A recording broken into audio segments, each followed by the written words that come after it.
요셉이 시종하는 자들 앞에서 그 정을 억제하지 못하여 소리질러 모든 사람을 자기에게서 물러가라 하고 그 형제들에게 자기를 알리니 그때 그와 함께한 다른 사람이 없었더라. 요셉이 큰 소리로 오니 애굽 사람에게 들리며 바로의 궁중에 들리더라.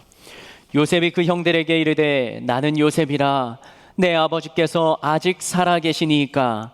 형들이 그 앞에서 놀라서 대답하지 못하더라. 요셉이 형들에게 이르되 내게로 가까이 오소서. 그들이 가까이 가니 이르되 나는 당신들의 아우 요셉이니 당신들이 애굽의 판자라. 당신들이 나를 이곳에 팔았다고 해서 근심하지 마소서. 한탄하지 마소서. 하나님이 생명을 구원하시려고 나를 당신들보다 먼저 보내셨나이다. 이 땅에 2년 동안 흉년이 들었으나 아직 5년은 밭갈이도 못하고 추수도 못할지라. 하나님이 큰 구원으로 당신들의 생명을 보존하고 당신들의 후손을 세상에 두시려고 나를 당신들보다 먼저 보내셨나니 그런즉 나를 이리로 보낸 이는 당신들이 아니요 하나님이시라. 하나님이 나를 바로에게 아버지로 삼으시고 그 온 집의 주로 삼으시며 애굽 온 땅의 통치자로 삼으셨나이다. 아멘. 오늘 함께 나눌 말씀의 제목은 요셉과 함께 바라보다입니다. 앞으로 3주 동안은 성경 속에 있는 인물을 통해서 그들이 바라본 그 대상을 향해서 우리의 시선과 우리의 마음도 함께 고정하며 나아갔으면 좋겠습니다. 창세기에서는 하나님의 천지 창조의 사건을 기록합니다. 창조 사건 이후에 하나님께서는 사람들을 바라보시면서 하나님이 창조하셨을 때는 너무나 심히 아름답고 너무나 예뻤던 것처럼,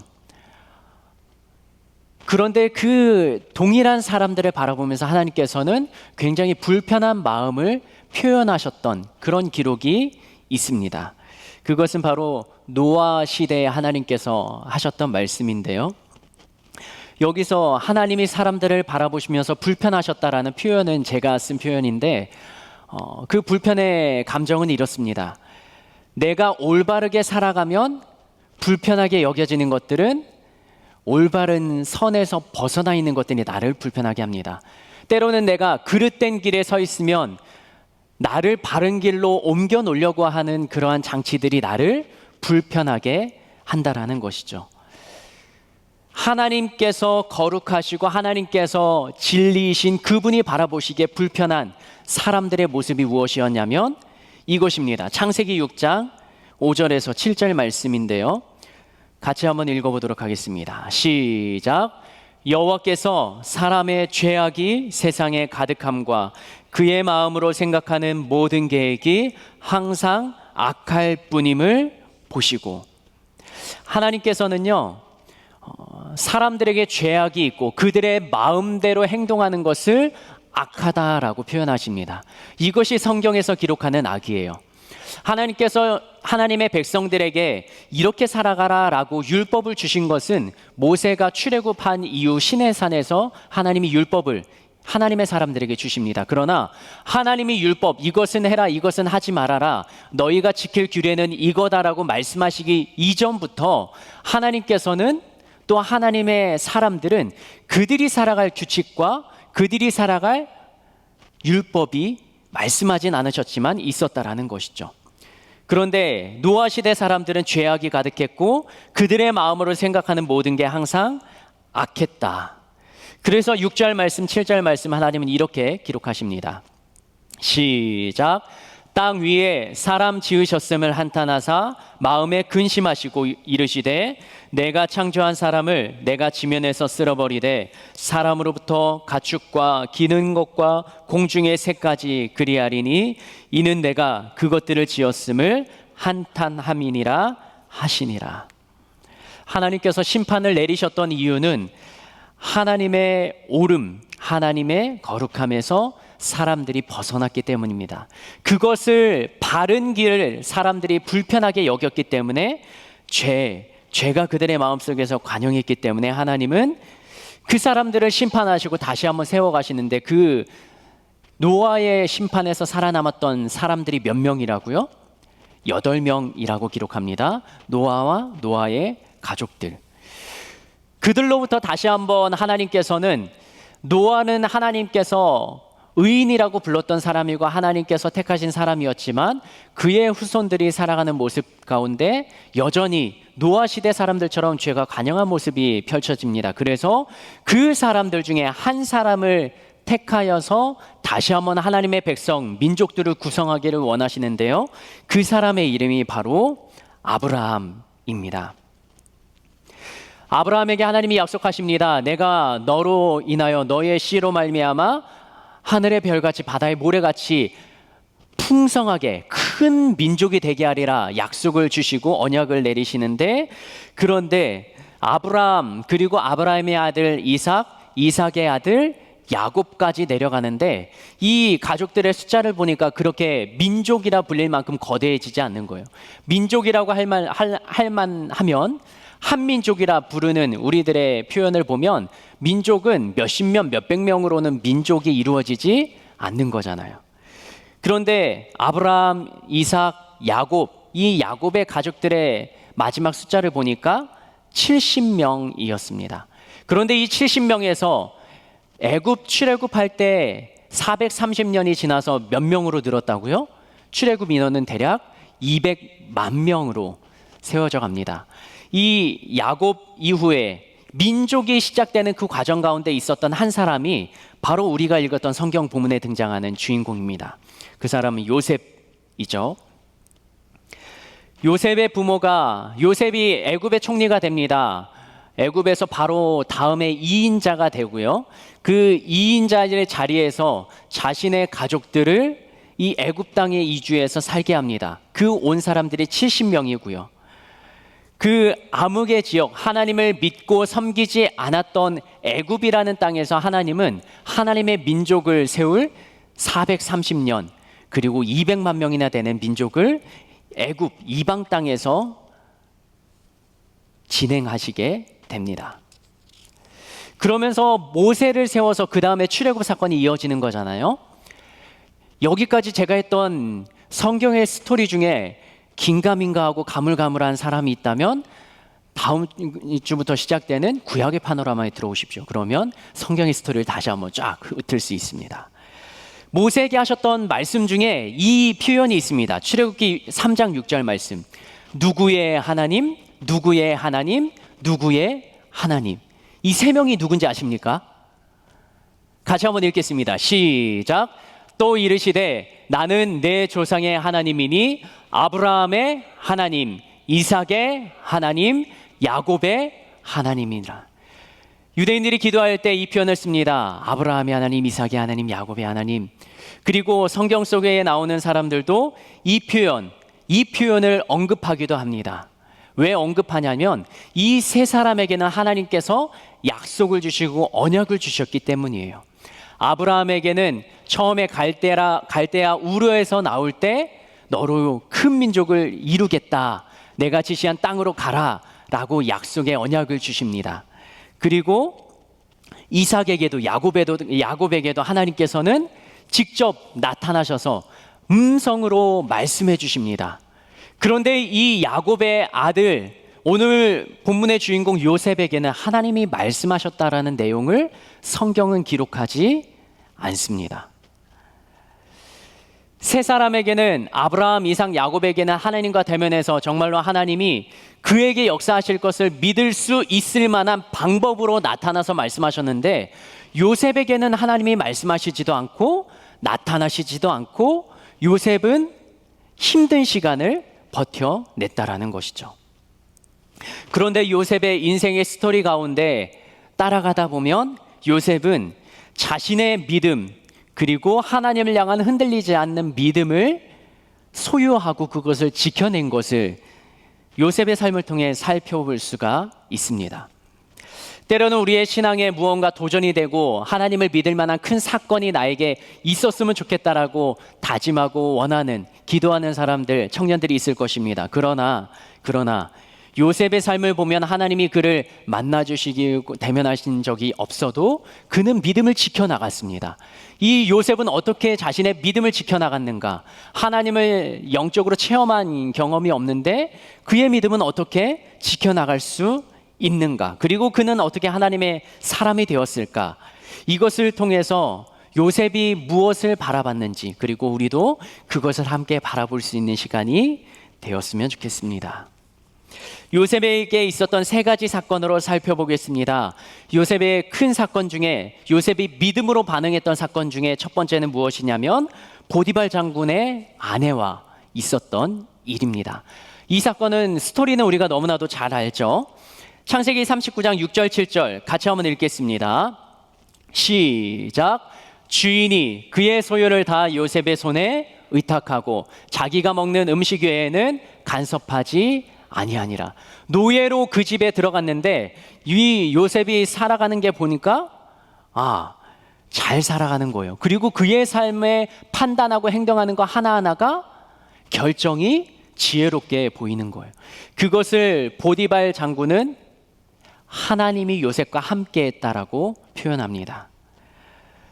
그러나 요셉에게 다가온 시련과 어려움은 그 보디발 장군, 하나님이 함께 하신다라고 고백했던 장군이 아니라 그의 아내에게서 벌어지죠. 7절입니다.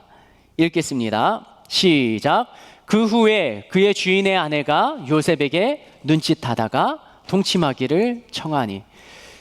이 눈을 흘기면 조심해야 되죠. 눈을 나에게 흘기고 때로는 나에게 툭툭 건드리는, 찌르는 사람이 있을 때 조심해야 되는 거예요. 8절 읽겠습니다. 그런 상황 가운데 자신을 유혹하는 주인의 아내, 이 주인에게 잘 보임, 여주인에게 잘 보이면 요셉은 그의 삶이 어떻게 보면 좀 평안할 수도 있잖아요. 그는 요셉은 이렇게 반응합니다. 8절 9절이요. 시작.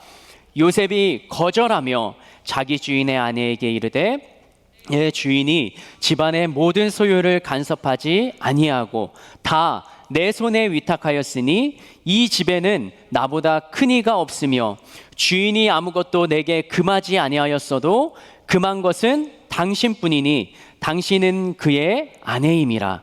그런즉 내가 어찌 이 큰 악을 행하여 하나님께 죄를 지으리니까. 주인이 보디발 장군, 자신을 믿는 보디발 장군의 말대로, 명령대로 순종했던 것도 있습니다. 그러나 9절의 마지막 요셉이 살아갔던 삶의 방식과 기준에 이 한 문장에 담겨 있습니다. 그런즉 내가 어찌 이 큰 악을 행하여 누구에게 죄를 지으리이까? 하나님께 죄를 지으리이까? 요셉은 노예에서 집을 관장하는 자리에 올라갑니다. 노예에서 해방된 것이죠. 훨씬 더 자유롭고 풍요로운 삶을 살아갈 수 있습니다. 때로는 나의 삶이 좀 윤탁해지면, 여유로워지면 나는 때로는 처음에 가졌던 그 겸손한 마음, 진실한 마음이 흐트러질 때도 있는 게 인간이죠. 그러나 요셉은 처음부터 여전히 겸손합니다. 사람, 주인 앞에서 겸손할 뿐만 아니라 하나님 앞에서도 겸손한 마음을 유지합니다. 성경에서 말하는 죄가 뭐냐? 내 생각, 내 마음대로 하는 것, 그것을 교만이라 말하며 교만한 사람들이 했던 마지막 행동은 죄를 짓는 것입니다. 나의 생각대로 행동했다는 것이죠. 그러나 요셉의 삶의 기준은 나의 생각이 아니라 하나님의 기준이었습니다. 자신이 이 아내를 취하고 아내의 유혹에 넘어갈 수도 있지만 그것은 하나님 앞에서 큰 죄악이다. 이것이 요셉 자신의 삶의 기준으로 정했다라는 것이죠. 율법이 하나님께서 요셉에게 그러면 안 된다라고 말씀하신 것은 아니지만 요셉의 신앙생활은 지금 애굽에서 살고 있으니까 야곱, 자신의 아버지 집에서 나올 때, 아버지 집에 있을 때가 자신의 신앙의 모든 교육이, 훈련이 일어났던 때예요. 요셉이 아버지의 집에서 형들에게 팔렸을 때 나이가 몇 살인 줄 아십니까?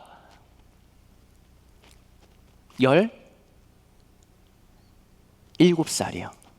17살은 중학생이 고등학생인가요? 고1인가요? 고1 때 형들에게 팔려서 구덩이에 갇히고 노예로 팔립니다. 17살까지의 아버지와 어머니의 신앙의 모습, 형들이 요셉을 싫어했으니까 형들의 신앙의 모습을 온전히 보지는 않고 아버지와 어머니의 신앙의 모습이 그에게 하나님을 기준으로 살겠다라는 다짐과 결단이 되었다라는 것이죠. 어렸을 때부터 부모님과 함께 신앙생활을 해왔던 청년들을 한번 생각해 보십시오. 17살 나이에 나는 어떤 삶을 살았나? 나의 삶의 기준, 하나님 중심으로 살았었나? 지금 우리들은 신앙의 가정이라면 아버지 어머니의 모습을 한번 살펴보십시오. 아버지 어머니의 모습을 보고 나에게 그 신앙이 건강하게 대물림 되었는가? 요셉은요, 하나님 앞에서 죄를 짓지 않겠다라는 것이 그의 삶의 기준이었어요. 생활의 기준이기도 하지만 신앙의 결단이었습니다. 하나님 앞에서 죄를 짓는 행동은 하지 않겠다. 죄, 그것을 멀리하고 하나님이 싫어하는 것은 나의 삶의 일말이라도 허용하지 않겠다. 이것이 요셉의 삶의 기준이었습니다. 우리들의 삶의 기준은 무엇입니까? 나의 편한, 육체가 편한 삶을 조금 더 그 비중을 두고 살아갑니까? 아니면 내가 꿈꾸고 목표했던 것을 이루기 위해 신앙의 끈도 잠시 뒤로 밀어놓습니까? 요셉에게 이 여주인이 유혹했던 게 한 번뿐만 아니라 그 다음에 또 이렇게 유혹합니다. 39장 10절 말씀 같이 읽겠습니다. 시작. 여인이 날마다, 하루 유혹했다고요? 아니요, 날마다 요셉을 유혹합니다. 우리들도 하나님과의 가진 신앙의 끈, 이것을 가지려고 이어가려고 결단하는데 우리들의 삶의 유혹과 죄의 유혹들은 한순간에 오는 게 아니라 날마다 나의 삶의 현장 가운데 놓여 있는 것이죠. 날마다 요셉에게 그 죄의 유혹이 닥쳐왔을 때 요셉은 이렇게 행동합니다. 10절 중반부터요. 같이 읽겠습니다. 요셉이 시작. 요셉이 듣지 아니하여 동침하지 아니할 뿐더러 함께 있지도 아니하니라. 요셉은요, 삶의 기준을 정합니다. 하나님의 뜻, 하나님이 싫어하시는 것은 하지 않겠다. 그리고 죄의 유혹이 왔을 때 그 자리에 머물러 있는 것이 아니라 그 여인과 여주인과 함께 있는 자리를 피해버립니다. 그 피하다가 나중에는 오해를 받고 감옥에 갇히게 되는 것이죠. 그러나 죄의 자리에 있으면 영향을 받는다는 것을 요셉은 알고 있었습니다. 나의 삶의 이 신앙, 하나님을 향한 믿음을 지키려면 내가 어떻게 해야 되는지 알고 있었어요. 그리고 그것을 결단하고 행동에 옮겼다라는 것이죠. 요셉이 이 여주인과의 관계 속에서 자신의 믿음과 신앙을 지키기 위해서 했던 한 가지 행동이 있다면 바로 삶의 기준을 하나님으로 정했다라는 것입니다. 요셉의 믿음을 보여주는 두 번째 사건이 있습니다. 그것은 바로 바로의 꿈을 해몽할 때입니다. 바로의 꿈을 우리가 잘 아는 것처럼 그 애굽 땅에 얼마나 많은 마술사들 그리고 학자들, 수많은 사람들이 있었습니다. 그때 애굽은 시대를 통치하는 시대를 지배하는 그런 강대국이었습니다. 지혜자들이 얼마나 많았겠어요. 그런데 바로의 꿈을 해석할 수가 없었습니다. 저라면 이렇게 해석했을 거예요. 바로의 꿈이 이거잖아요. 살찐 암소 7이 등장했다가 흉측한 암소 7 암소가 그 암소를 잡아먹고, 튼실한 7 이삭이 있었는데 마르고 이 약한 이삭이 이 살찐 이삭을 삼켜버리는 것. 그러면 좋은 일이 어느 정도 있다가 나쁜 일이 생길 겁니다. 이 정도로는 말할 수가 있을 거 아니에요. 그런데 아무도 해석하지 못했다라고 성경은 기록하고, 바로의 심란한 이 감정이 계속될 때 그 바로 곁에서 술을 날마다 올렸던 술 맡은 관원장이 2년 전의 일을 떠올립니다. 그 2년 전에 있었던 사건이 자신이 감옥에 갇혔을 때 자신의 꿈을 해석해줬던 그 한 사람 요셉을 바로에게 이야기하는 것이죠. 그 바로 앞에서 요셉은 이렇게 이야기합니다. 이 꿈을 네가 해석할 수 있다고 들었다라는 바로의 말에 16절, 창세기 41장 16절에 요셉은 이렇게 대답합니다. 시작. 요셉이 바로에게 대답하여 이르되 내가 아니라 하나님께서 바로에게 편안한 대답을 하시리이다. 꿈을 해석하는 능력이 있다, 저 할 수 있습니다라고 말할 수 있지만 자신이 가진 능력, 자신이 가진 기술, 이것들은 누구로부터 온 것이라고요? 하나님께서 나에게 주시고 하나님께서 말하게 하신다라는 고백을 하는 것이죠. 삶의 기준이 하나님이었을 뿐만 아니라 자신이 가지고 있는 모든 재능과 환경도 하나님께서 나에게 허락하신 것, 그리고 하나님이 주신 대로 나는 행동합니다, 말합니다 라고 그 바로왕 앞에서 담대하게 이야기했다라는 것이죠. 그리고 꿈을 해석하면서 이렇게 바로에게 이야기합니다. 창세기 41장 28절 말씀이요. 꿈 이야기를 듣고 이 꿈에 대한 해석의 시작입니다. 같이 읽겠습니다. 시작. 내가 바로에게 이르기를 하나님이 그가 하실 일을 바로에게 보이신다 함이 이것이라. 바로에게 꿈을 주신 건 하나님, 당신이 하나님을 믿지 않지만 하나님께서 당신에게 주시는 메시지와 사인입니다 라고 당당하게 이야기하는 것이죠. 32절도 같이 한번 읽어볼까요? 시작. 바로께서 꿈을 2번 겹쳐 꾸신 것은 하나님이 이 일을 정하셨습니다. 하나님이 속히 행하실 것입니다. 하나님의 마음이 어떤지 요셉은 너무나도 정확하게 알았어요. 꿈을 2번 꾸었다는 건 하나님이 이 일을 지체하지 않고 바로 이 애굽 땅에 바로 당신에게 내리실 것입니다 라는 하나님의 뜻, 하나님의 마음을 온전히 알고 그대로 바로에게 전달했다라는 것이죠. 그런데 이 말을 듣고 바로와 그 모든 신하들의 반응, 그것이 참 신기한 것이죠. 그들이 하나님을 믿지도 않습니다. 그러나 이렇게 고백합니다. 41장 37절과 38절입니다. 시작. 바로와 그의 모든 신하가 이 일을 좋게, 요셉의 꿈 해석을 너무나도 좋게, 그것이 정답이라고 여긴 거예요. 38절이요. 시작. 바로가 그의 신하들에게 이르되 이와 같이 하나님의 영에 감동된 사람을 우리가 어찌 찾을 수 있으리요. 바로왕뿐만 아니라 그 자리에 있던 모든 사람들의 고백입니다. 이 요셉은 누구의 영에 감동된 사람이라고요? 하나님의 영에 감동된 사람. 다른 말로 하면 성령 충만한 사람이라는 것이죠. 요셉은 하나님의 영에 감동된 자였어요. 그리고 하나님과의 교통이 끊이지 않는 자였습니다. 그가 노예 생활할 때도, 감옥에 갇혀 있을 때도 이 요셉은 하나님과의 관계가 끊어지지 않았습니다. 바로왕 앞에서의 꿈 해석을 통해서 볼 수 있는 요셉의 믿음의 유지의 비결은 바로 하나님과의 끊임없는 관계 교통입니다. 마지막으로 3번째 사건입니다. 총리가 되어서 애굽 형들을 만났을 때, 오늘 우리가 읽었던 본문이에요. 이 본문에서 이렇게 요셉은 고백합니다. 창세기 45장 5절 말씀 같이 한번 읽겠습니다. 시작.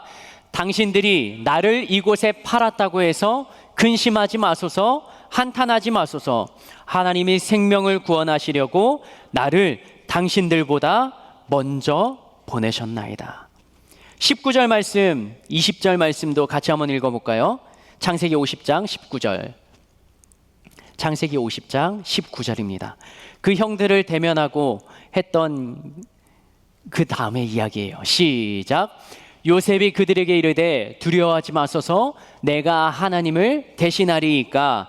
당신들은 나를 해하려 하였으나 하나님은 그것을 선으로 바꾸사 오늘과 같이 많은 백성의 생명을 구원하게 하려 하셨나니. 하나님께서 나를 이 애굽 땅에 보내서 총리 자리에 앉힌 것은 바로 우리 가족들을 구원하기 위함이어서 저를 먼저 보내셨습니다. 하나님께서는 형들이 나를 죽이려고 했지만 그것을 선으로 바꾸셔서 우리 가족뿐만 아니라 이 땅의 많은 백성들이 구원을 받게 하셨다라는 거죠. 말도 안 되는 해석 아닙니까? 요셉이 겪었던 게 그냥 이런 말로 퉁칠 수 있는 그런 삶이었나요? 고등학교 1학년, 부모님으로부터 버림받은 게 아니라 자신의 형제들이 자신을 죽이려고 했습니다. 아버지 집에서 형들이 양치던 그곳까지 아빠가 가라고 해서 간 거잖아요. 그 거리가 어느 정도 되냐면 100km 정도 됩니다. 형들이 잘 살고 있는지, 잘 양떼 지키고 있는지 아버지의 심부름으로 100km를 걸어서 갑니다. 몇 날 며칠을 갔겠죠? 천안까지 가는 거리를 걸어서 간 거예요. 아니, 자신들의 안위를 돌보려고 왔던 동생이 왔는데 아무리 미워도 그렇지 그 동생을 죽이고자 했던 형들이 있는가 하면, 우리의 형제인데 죽여서는 되겠냐라는 말을 했던 형들도 있긴 하죠. 그런데 형들이 결국은 노예로 팔아버립니다. 고등학교 1학년 때요. 스스로 자립할 수 없는 나이, 집에서는 어떻게 생활했냐면 아버지의 사랑만 받고, 형들이 다 양치러 갔을 때 요셉은 어디 있었다고요? 집에 있었다고요. 일도 하지도 않고 집에서 아빠 엄마의 사랑만 받으면서 오냐오냐 키움받은 사람이 요셉이에요. 그런데 그 곱게 자란 요셉이 그 다음에 맞닥뜨린 상황은 노예라고요. 그것도 자신의 민족이 같이 사는, 자신을 아는 사람이 한 명도 없는 그 땅 가운데 홀로 남아있는 거죠. 그리고 그 요셉이 어느 정도 자리를 잡고 보디발 장군의 집에서 모든 걸 관할하고 살아갈 때 그 여주인으로부터 유혹을 뿌리쳤다는, 자신의 심기를 불편하게 했다는 이유로 감옥에 갑니다. 거긴 정치범 수용소예요. 거기서 나올 수 없는 그냥 무기징역의 형을 살아야 되는 그곳으로 들어갑니다. 잘 풀리는가 하면, 그 자리에서 이제 좀 한숨 돌리는가 하면 다시 감옥으로 갇혔던 요셉, 그곳에서 어떤 삶을, 어떤 감정을, 어떤 생각을 하면서 요셉은 감옥의 시간을 보냈을까요? 어느 정도 감옥에 갇혀 있었는지는 잘 모르겠습니다. 그러나 술 맡은 간원장이 나가서 요셉을 떠올렸던 시기는 바로 2년입니다. 그러면 2년 이상, 3, 4년, 몇 년인지 모르는 그 시간을 감옥, 암흑에서 꿈도 없이 비전도 없이 살았던 게 요셉이죠.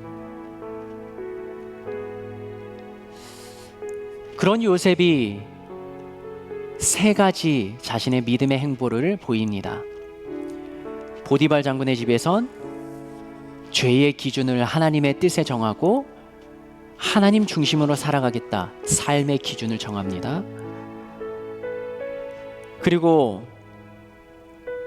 바로왕 앞에서는 자신의 하나님과의 관계, 하나님의 영에 충만한 그러한 지혜가 입술을 통해서 드러나게 되고, 그 주변에 있던 모든 사람들이 요셉은 하나님의 사람이다, 하나님의 영에 충만한 자라 고백할 만큼 그의 삶에 하나님의 영이, 하나님의 역사가 나타나는 모습을 보입니다. 그게 언제라고요? 감옥에서 몇 년인지 모르는 시간을 지내다 나왔을 때. 그렇다면 감옥에서 요셉은 어떻게 지냈을까요? 여전히 하나님을 바라보고 하나님께 기도하고, 자신에게 말씀하지 않으셨지만 그 하나님을 바라보며 살았다라는 거죠. 그리고 세 번째요, 자신을 노예로 팔았던 형들을 만났을 때, 대면했을 때 그는 힘들고 어려운 시간에도 이 시간을 나에게 허락하신 것은 누가 미리 보내신 것이라고요? 하나님께서요. 힘들고 어려운 나의 지난 과거를 믿음의 눈으로 해석합니다. 믿음의 시선으로 재해석합니다. 때로는 불평이 나올 수도 있었겠죠. 그러나 요셉은 하나님께서 이 나의 삶을 풀어가시며 인도해 가시는 과정, 한순간 한순간을 매 순간마다 돌이켜봅니다. 그리고 하나님께서 이때 이 일을 위해서 70명이나 되는 우리 가족들 굶어 죽을까봐 이 가족을 구원하기 위해서 나를 이 땅에 보내셨구나 라고 생각하고 있다라는 것이죠. 그 신앙의 끈, 믿음의 끈, 하나님과의 관계, 상황을 해석하는 능력, 그것이 요셉을 믿음의 자리에 계속 놓이게 했던 것입니다. 우리들의 삶에 벌어지는 일들이 사람마다 다르고 주어지는 깊이가 다르고 그 상황의 무게가 다 다르지 않습니까? 다른 사람을 만날 때는 내가 웃는 모습을 하고 잘 지내는 것 같다가도 집으로 돌아가는 발걸음, 때로는 내가 혼자 있는 그 시간 나의 마음이 콱 닫혀오고 마음이, 가슴이 무너져 내리는 것 같고 이것을 어떻게 돌파하고 해결할 수 없는 것 가운데 놓이는 그 상황 처할 때 이 요셉의 믿음과 신앙의 끈, 요셉은 누구를 바라봤습니까? 하나님을 바라봤습니다. 그리고 하나님을 향한 관계의 끈을 놓지 않고 나의 상황을 하나님이 주시는 영적인 감동과 깨달음과 은혜로 나의 삶을 해석합니다. 우리들의 삶은 어떻게 해석되고 있습니까? 아니면 해석할 마음도 없이 그냥 하루하루 지나치고 있습니까?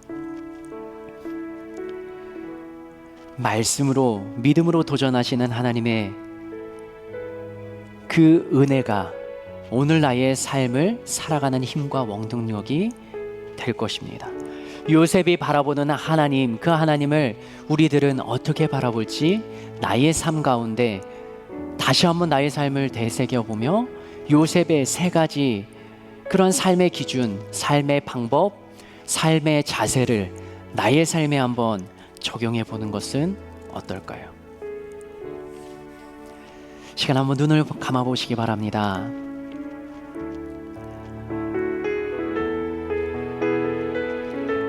누구나가 어려움을 지난 다음에 삶의 해석을 할 수 있다라고 말하고 간증을 하는 사람들을 보면 그 어려움을 견뎌낸 다음에 간증의 입술을 여는 것을 볼 수 있지만 요셉은 고난의 시간에도 노예로 처해 있는 상황에도 감옥에 있는 순간에도 요셉은 하나님을 바라봅니다.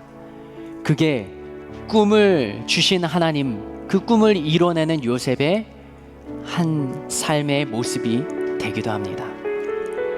하나님, 우리에게도 그러한 나의 삶, 나의 삶을 믿음으로 해석할 수 있는 눈을 열어주시옵시오. 나의 삶에 여러 가지 힘들고 어렵고 내가 포기했던 나의 삶의 끈이 있다면 다시 한번 주님과의 관계가 회복될 수 있는 그러한 삶의 창치들이 하나하나 생겨나게 내 안에 깨닫는 은혜와 도전하고 결단하는 은혜를 주십시오. 하나님, 나의 삶의 기준이 하나님의 뜻, 하나님의 말씀이 되어 죄, 하나님이 싫어하시는 것은 내 삶에 끊어낼 수 있는 용기와 결단, 담대함이 생기게 하여 주십시오. 우리 예수여 세 번 부르며 기도하며 나아가겠습니다.